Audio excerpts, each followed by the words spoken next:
یا ایہا الذین آمنوا صلوا علیہ وسلموا تسلیما الصلاۃ والسلام علیک یا سیدی یا رسول اللہ وعلی آلک واصحابک یا سیدی یا حبیب اللہ الصلاۃ والسلام علیک یا شفیع المذنبین وعلی آلک واصحابک یا رحمۃ للعالمین۔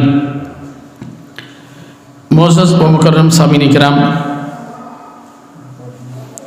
17 رمضان المبارک مسلمانوں اور کافروں کے درمیان ایک عظیم معرکہ ہوا،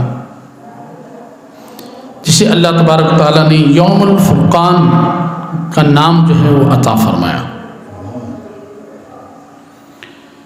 یاد رکھیں کہ آقا علیہ السلام نے جب اعلان نبوت فرمایا تو ساتھ ہی جو کافر تھے انہوں نے آقا علیہ السلام کو تکالیف دینا شروع کر دی۔ بس اعلان نبوت فرمایا، جو دوست تھے وہ دشمن ہو گئے، جو صادق اور امین کہنے والے تھے، امانتیں رکھوانے والے تھے، وہ جان لینے کے لیے تیار ہو گئے۔ آقا علیہ السلام کو تکلیفیں دی گئی مکہ کے اندر۔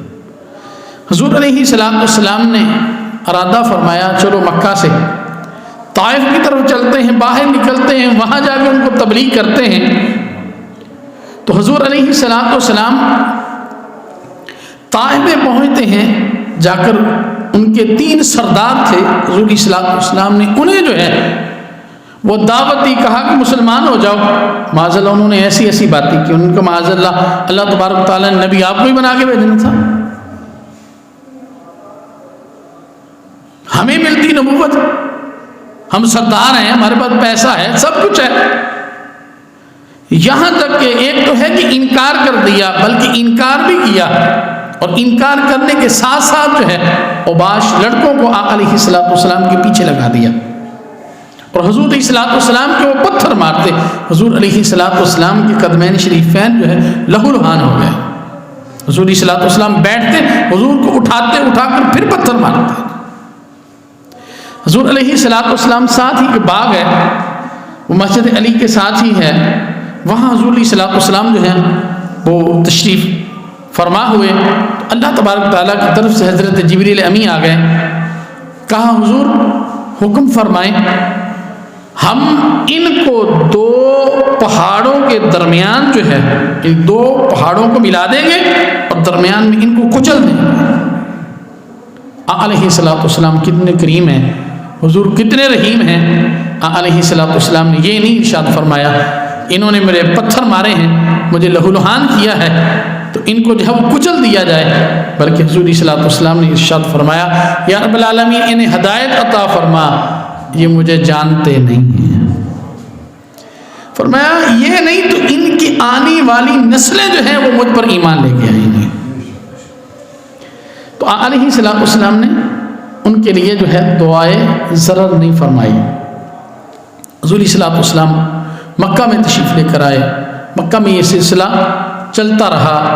شیب ابی طالب میں 3 سال جو ہے حضور صلی اللہ علیہ وسلم کے ساتھ بائیکاٹ کیا گیا، یہاں تک کہ حکم آ گیا کہ آپ نے ہجرت کرنی ہے۔ حضور علیہ السلام جو ہیں وہ ہجرت کر کے مدینہ میں آ گئے۔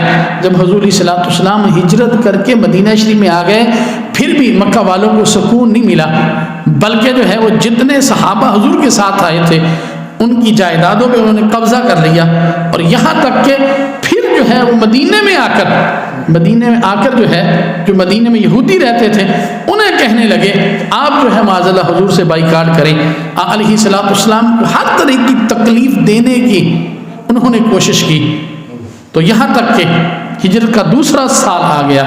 ہجرت کے 2 سال جو ہے ابو سفیان ایک قافلہ لے کر شام سے آ رہا تھا، اور اس میں سارے مکے والوں کا سامان تھا، اور وہ جو منافع تھا نا، وہ منافع جو ہے وہ مسلمانوں کے خلاف استعمال ہونا تھا، مسلمانوں کے خلاف استعمال کرنا تھا، مسلمانوں کو تکلیف دینے کے لیے اسے استعمال کرنا تھا۔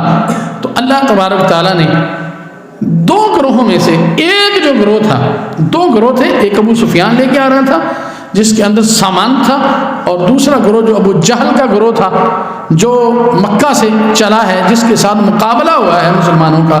تو یہ دو گروہوں میں سے اللہ تبارک و تعالیٰ نے ایک گروہ کا حضور سے وعدہ فرمایا تھا.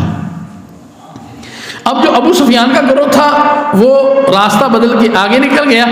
جب وہ آگے نکل گیا تو پھر علیہ الصلوۃ والسلام کیونکہ مدینہ شریف سے ان کے ساتھ مقابلہ کرنے کے لیے تشریف لائے تھے، اور جب یہ نکل گیا تو مسلمان بہت کم تھے، ان کے پاس سامان بڑا تھوڑا تھا. تو پھر علیہ الصلوۃ والسلام نے صحابہ سے مشورہ لیا، فرمایا کہ بتاؤ بھائی اب ہمیں کیا کرنا چاہیے. تو صحابہ نے حضرت ابو صدیق رضی اللہ تعالیٰ عنہ، حضرت عمر فاروق رضی اللہ تعالیٰ عنہ نے عرض کیا یا رسول اللہ، یا حبیب اللہ، پیارے آقا، جو